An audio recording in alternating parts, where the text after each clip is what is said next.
Welcome to ওয়েবশিপ। তো চলুন দেখা যাক আজকে আমরা শিপে করে কোথায় কোথায় জার্নি করতে চলেছি। তো আজকে আমাদের হচ্ছে পার্ট 6 এবং আমরা দেখব যে পার্ট 6-এ আমরা কী কী টপিক শিখতে চলেছি। তো আজকে আমরা দেখব যে জাভাস্ক্রিপ্টে স্টেটমেন্ট কী হয় এবং জাভাস্ক্রিপ্টের যে স্টেটমেন্টটা সেটা কিভাবে ব্যবহার করতে হয় সেটা আজকে আমরা দেখব। দেখুন, এই যে আমরা জাভাস্ক্রিপ্ট শিখছি এবং জাভাস্ক্রিপ্টের এই যে এক একটা টপিক যেরকম হচ্ছে স্টেটমেন্ট, আগের দিন দেখলাম যে কিভাবে কোনো একটা মেসেজকে শো করতে হয়, এগুলো কিন্তু সব কটা প্রোগ্রামিং ল্যাঙ্গুয়েজে কিন্তু সেম। অর্থাৎ পরবর্তীকালে আমরা যখন পিএইচপি শিখবো তখন দেখবো এই সেম জিনিসগুলো আমাদেরকে দেখতে হচ্ছে। তাই আমরা যদি যে কোনো একটা ল্যাঙ্গুয়েজের এই সমস্ত বেসিক জিনিসগুলো খুব ভালোভাবে দেখি, পরবর্তীকালে অন্যান্য জায়গায় গিয়ে কিন্তু আমাদের এই প্রবলেমগুলো করবে না। যেরকম আপনারা দেখলেন গত পর্বে কোনো একটা কিছু লেখা যদি আমি প্রিন্ট করতে চাই তাহলে আমাকে অ্যালার্ট ব্যবহার করতে হয়, তাই তো? তো মনে করুন আপনি এখন পিএইচপি শিখছেন, তো পিএইচপিতেও কোনো একটা লেখা শো করতে হয় বা দেখাতে হয়, তার জন্য পিএইচপিতে ইকো বলে জিনিসটা ব্যবহার করতে হয়। যেরকম আপনি জাভাস্ক্রিপ্টের ক্ষেত্রে লিখলেন অ্যালার্ট, সেরকম পিএইচপির ক্ষেত্রে কোনো কিছু দেখানোর জন্য ব্যবহার করবেন ইকো। দেখেছেন তো? তার মানে জিনিসগুলো সব কিছু সেম। অর্থাৎ একটা ল্যাঙ্গুয়েজে একরকমভাবে জিনিসটাকে ব্যবহার করা হয়, অন্য একটা ল্যাঙ্গুয়েজে অন্য কিছু দিয়ে ব্যবহার করা হয়। অনেকটা ঠিক ভাষার মতো। যেরকম আপনি বাংলা ভাষায় যদি আপনি বলেন যে আমি বাড়ি যাব, তো সেই জিনিসটা আপনি যদি হিন্দিতে বলেন তাহলে ডিফারেন্স শুনতে পাবেন, কিন্তু জিনিসটা কাজটা কিন্তু সেম, যে আপনি বাড়ি যাচ্ছেন। ঠিক আছে? তো এইরকমভাবে আপনি যখন একটা ল্যাঙ্গুয়েজ খুব ভালোভাবে শিখে যাবেন তখন অন্যান্য ল্যাঙ্গুয়েজগুলো আপনার কোনো সমস্যা করবে না। তাই আমি চাইবো যে আপনারা এই ল্যাঙ্গুয়েজটা খুব ভালোভাবে শিখুন, কেননা একটা ল্যাঙ্গুয়েজ খুব ভালোভাবে শিখলে পরবর্তী ল্যাঙ্গুয়েজগুলো আপনাদের খুবই ইজি হয়ে যাবে। আর আশা করি এই জিনিসটাও, এই জাভাস্ক্রিপ্টটাই আপনার খুবই সহজ পদ্ধতিতে আমি শেখাবো, যাতে আপনাদের কোনো অসুবিধা না হয়। তো চলুন আমরা আমাদের জার্নিটা স্টার্ট করি। তো চলুন সবার প্রথমে আমরা আমাদের ফোল্ডার স্ট্রাকচারটাকে তৈরি করে নিই। তো আমরা চলে যাচ্ছি সি ড্রাইভে, তারপরে জাভাস্ক্রিপ্ট ক্লাসেস, আর জাভাস্ক্রিপ্ট ক্লাসেসের মধ্যে গিয়ে আমরা জানি আজকে আমাদের হচ্ছে পার্ট 6 বা ক্লাস 6, তাই না? তাই আমি একটা ফোল্ডার তৈরি করলাম, এখানে দিয়ে দিলাম যে ক্লাস 6। ঠিক আছে, এবার এর মধ্যে আমরা দুখানা ফাইল তৈরি করে নিই। একটা হচ্ছে index.html, ঠিক আছে, আর আরেকটা হচ্ছে একটা হচ্ছে index.html,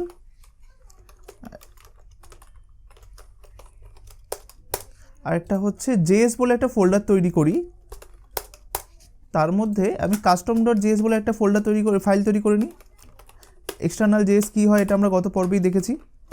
তো দেখুন তৈরি হয়ে গেল। এবার আমরা কি করব, ব্যাক করে আমরা জাস্ট এটাকে নোটপ্যাড ওপেন করে নিই, আর পাশাপাশি এটাকে রাইট ক্লিক করে ক্লোজ অল বাট দিস করে দিই। এবার পাশাপাশি আমরা এই জেএস বলে ফোল্ডারটার ভিতরে যে জাভাস্ক্রিপ্টের ফাইলটা রয়েছে সেটাকে আমরা ওপেন করে নিই। ঠিক আছে, বেশ। তো এবার আমরা এখানটাতে HTML5 লিখে আপনার HTML স্ট্রাকচারটা নিয়ে আসার পরে এখানটাতে জাস্ট আমরা দিয়ে দেবো যে ক্লাস 6। আর এখানটাতে আমরা সবার প্রথমে একবারে নিচের দিকে আমরা জানি যে জাভাস্ক্রিপ্টের এক্সটার্নাল ফাইলটাকে লিঙ্ক করতে হয় বডি শেষ হওয়ার ঠিক আগে।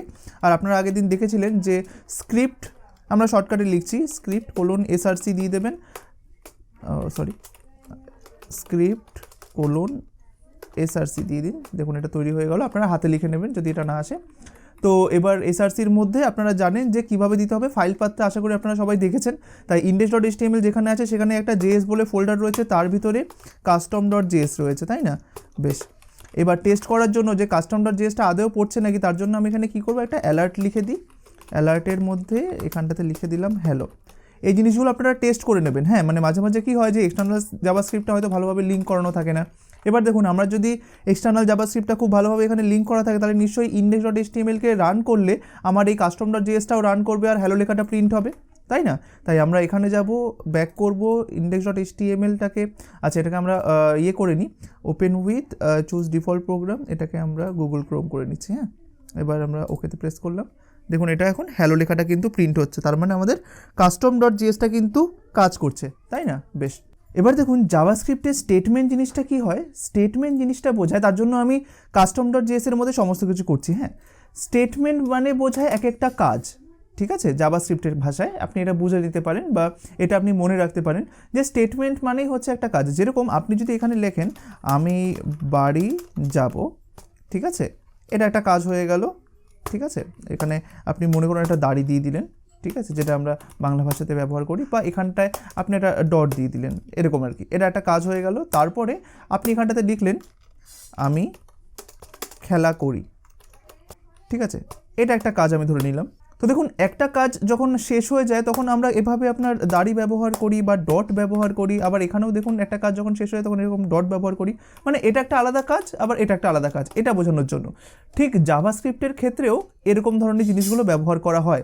এই যে দেখুন আমি বলেছিলাম না যে প্রতিটা স্টেটমেন্ট বা প্রতিটা লাইনের পরে আপনি সেমিকোলন দেবেন জাভাস্ক্রিপ্টে।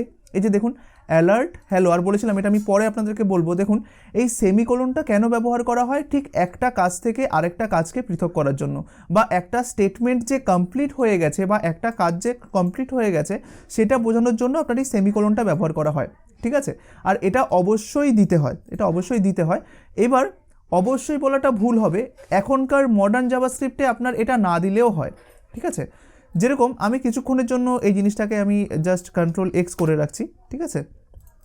দেখুন যেরকম আমি এখানে লিখলাম না অ্যালার্ট হ্যালো, ঠিক আছে, এখানে কিন্তু একটা স্টেটমেন্ট থেকে আরেকটা স্টেটমেন্টকে পৃথক করার জন্য সেমিকোলন দিতে হয়, কিন্তু না দিলেও চলে। কারণ কি, আপনি যদি এখানে সেমিকোলন না দেন, এখানে যদি লিখে দেন যে আবার নিচের লাইনে যে অ্যালার্ট আপনার ফার্স্ট ব্র্যাকেট ওপেন ক্লোজের মধ্যে ডাবল কোটেশন, এখানে লিখে দিলেন ওয়ার্ল্ড, ঠিক আছে।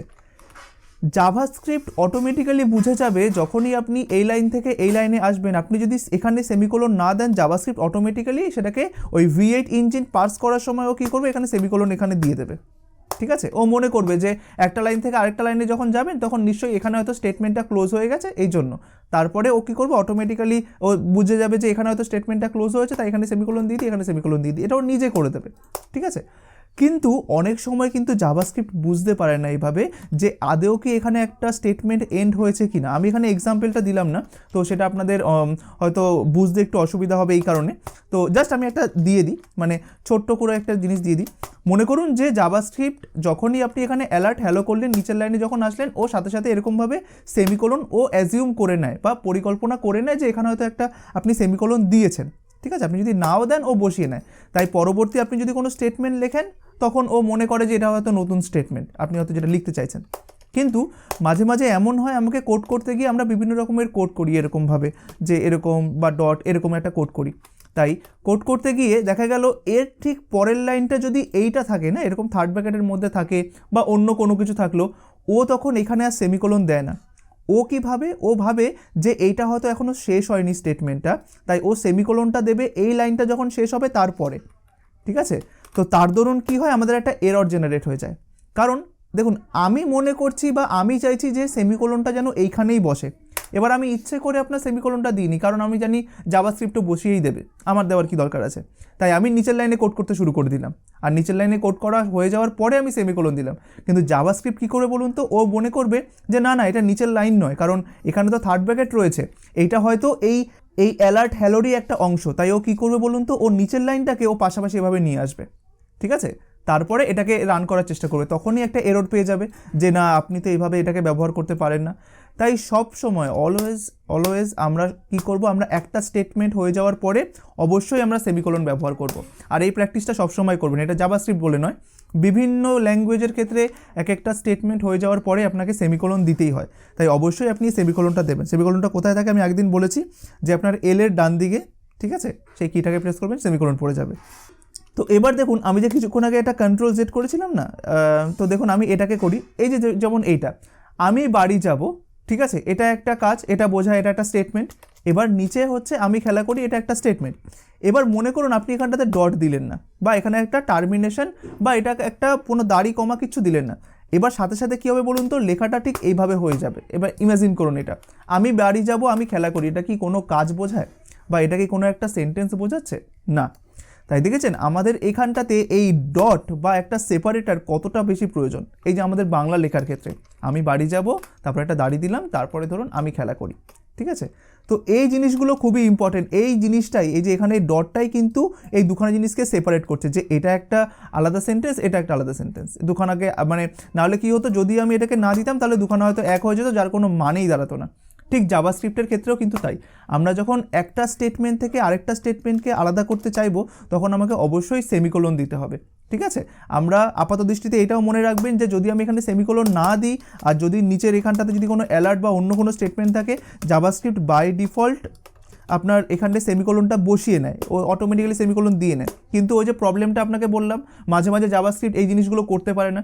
ধরুন এখানে আপনি অ্যালার্ট লিখলেন না, অন্য কোনো একটা কোড লিখলেন যার প্রথমে এরকম থার্ড ব্র্যাকেট ওপেন ক্লোজ রয়েছে বা আপনার স্কোয়ার ব্র্যাকেট ওপেন ক্লোজ রয়েছে, ঠিক আছে? তো তখন আপনার প্রবলেমটা হবে কি, জাভাস্ক্রিপ্ট বুঝতে পারবে না যে এইটা হয়তো আপনার কোনো নতুন লাইন বা এটা হয়তো কোনো নতুন স্টেটমেন্ট। ও কী করবে, যদি আপনি এখানে কোনো সেমিকোলন না দেন, ও এটাকে পাশাপাশি নিয়ে আসার চেষ্টা করবে, যার দরুন আপনার জাভাস্ক্রিপ্টের মধ্যে এরর চলে আসবে।